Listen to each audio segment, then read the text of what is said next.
Hello everybody and welcome to my fourth vlog featuring cameras in my small collection of Leica cameras. As I've said before, I'm doing these uploads not in order of acquisition. I'm doing them in chronological order. So last time we had a look at the 3C, which is on the left here, one that dates from 1950, so quite a late one, well, a very late one. And we're going to compare that with the camera on the right, which is its replacement, a 1951 Leica IIIf. There wasn't a 3E as far as I know.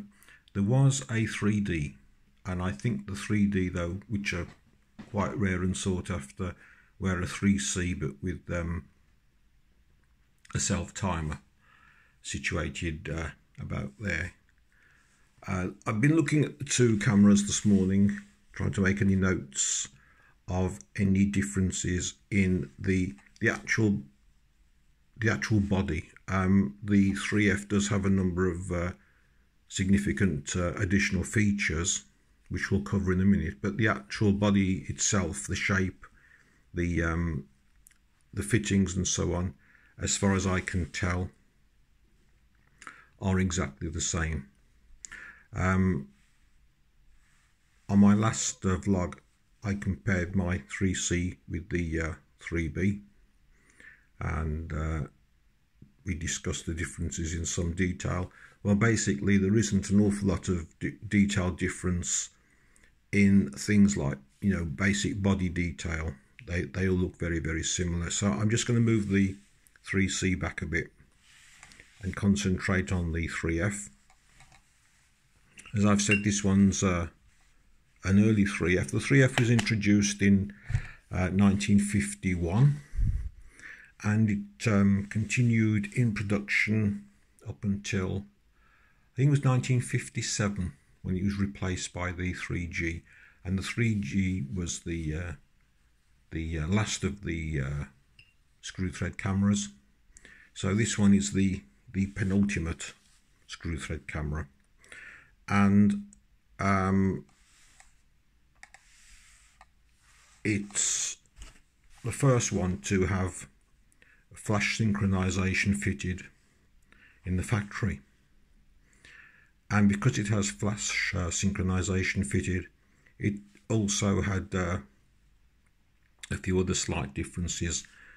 So there's the one difference, the flash sync factory fitted. And another difference between the 3C, I don't know whether you can see this is, but the diameter of the shutter control is that little bit longer, wider rather, than the 3C. If I can just put them together like that, or like that, you can see that there's the 3F and there's the 3C. Not very easy to do this, but the believe me, the control is of a slightly larger diameter. Underneath the control is a small adjustable collar, and on the body you could see that there's a 0. Hope you can see that, and these numbers go all the way around up to 20. And as I understand it, this adjustment, if that bit's moved round, you can get these different numbers to appear in this cutaway here. And the idea of that is, as I understand it, is to sort of sync up the shutter mechanism with the firing speed of the flash bulb.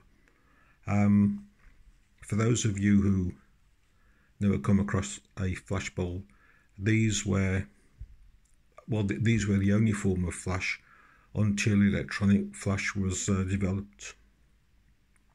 I don't know when that was really. Was it in the early 50s? I don't know. But I assume if you bought a packet of flash bulbs, there must have been some reference number somewhere, so you could make this adjustment. Flash bulbs were a sort of a glass bulb, a glass envelope, full of what I presume is magnesium ribbon, and they were fired by, if you connected your flash unit to the camera, fired the shutter, then the shutter activated the flash gun, and the flash gun would have a battery in it which would put a small current across the magnesium ribbon, and it would react quite quickly, and you got a very bright flash. And the bulbs were one use only, and after they'd fired off, they were very hot, so you had to either wait for them to cool down or get a piece of rag and pull them and get them out like that to load another bulb. The glass, as well, as if I remember rightly, the glass around it was also usually around the bulbs, rather around the magnesium ribbon, was usually distorted as well. Almost, I assume the intense heat that existed momentarily was enough to melt the glass, or certainly seriously distort it. But I suppose they were quite fun, but nothing like as convenient as a modern electronic gun.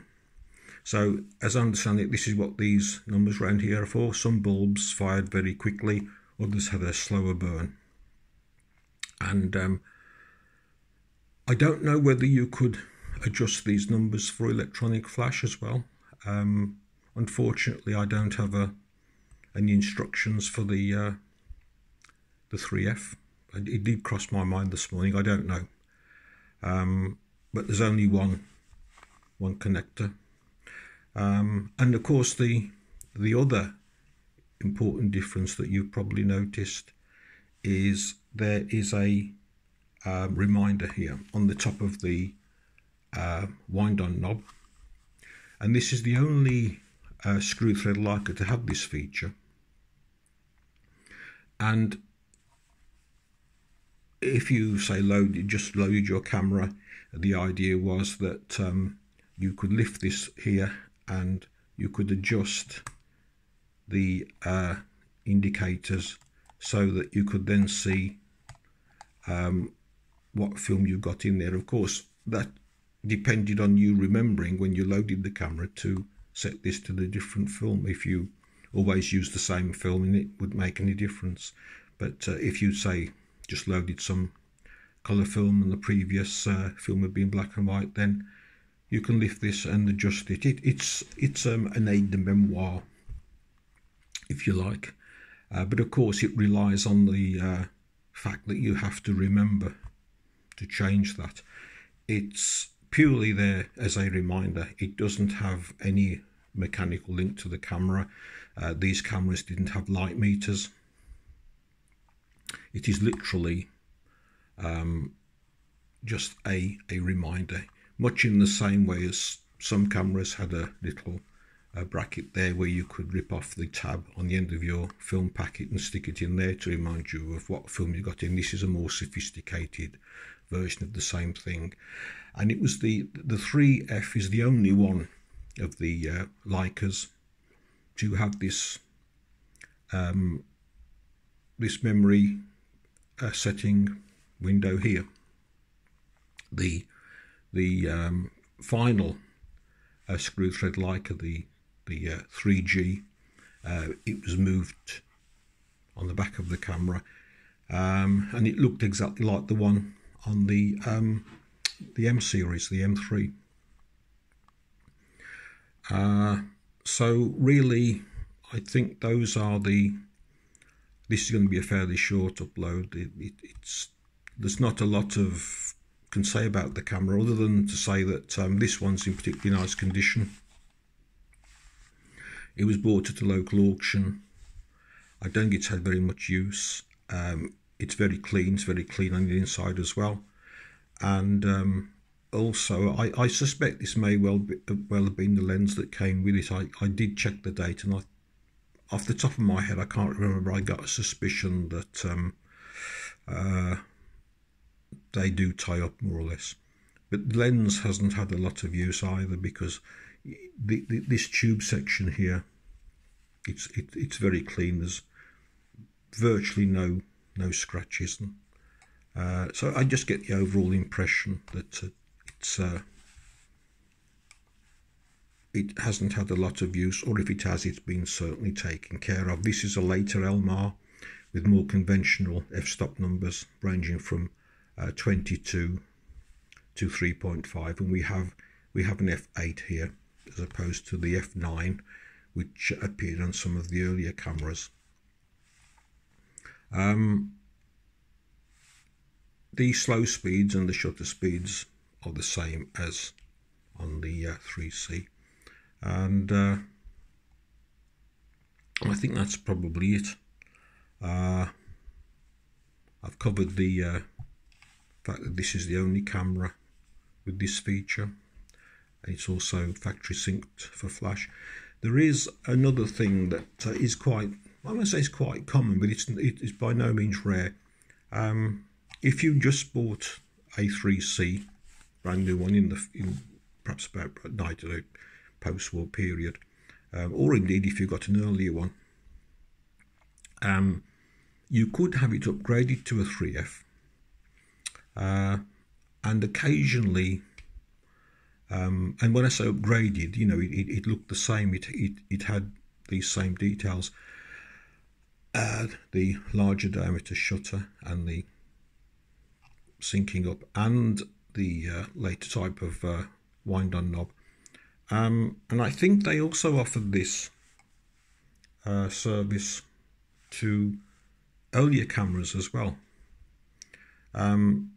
And you know, this just shows the philosophy behind Leica to offer a service like that, where you could upgrade to a later model. And you do occasionally see 3Cs for sale, and you look and you think, oh, that's been upgraded because it's got these features which were never put onto a 3C at the factory. So if you look at one that's a 3C and it's got that detail there and the larger diameter shutter control, then it's at some point gone back to the factory, and it would also have had the connector there as well. So really, that's it from me. I'm sorry about the lighting. It's just gone really very dark. It's a dark and gloomy day out here, and I'm doing this on the dining room table, and I'm just concentrating on the available light that's coming through the window. I'm using a phone to do this, and looking at the viewfinder, well, looking at the screen on the phone, I should say, it looks okay. And if I'm happy with it, I will upload this version. The next upload will be looking, as I said, I want to do these in sequence, in chronological order, because during the existence or the production run of the 3F, a whole new kid on the block appeared, and that is the M3. Now we have to remember the M series didn't replace the screw thread series. The 3F appeared in 51, and then in 1954 the M3 appeared. So next time I'll be comparing this 3F with an early M3, and then the final one will be looking at 3G. So that would be my collection completed then. There was going to be another one though, which I mentioned a bit later. So the M series it didn't replace these. The 3G appeared in 1957 as a replacement to the IIIf, and the 3G then was in production for only 3 years, up until 1960, and then we had the M range. So the next one will feature an early double stroke M3. So thanks for watching. Any comments, please make them. Thanks for the couple of likes on the first upload I did, and I'll be back soon. And so the next one will be the M3. So thanks very much for watching, and I'll speak to you soon.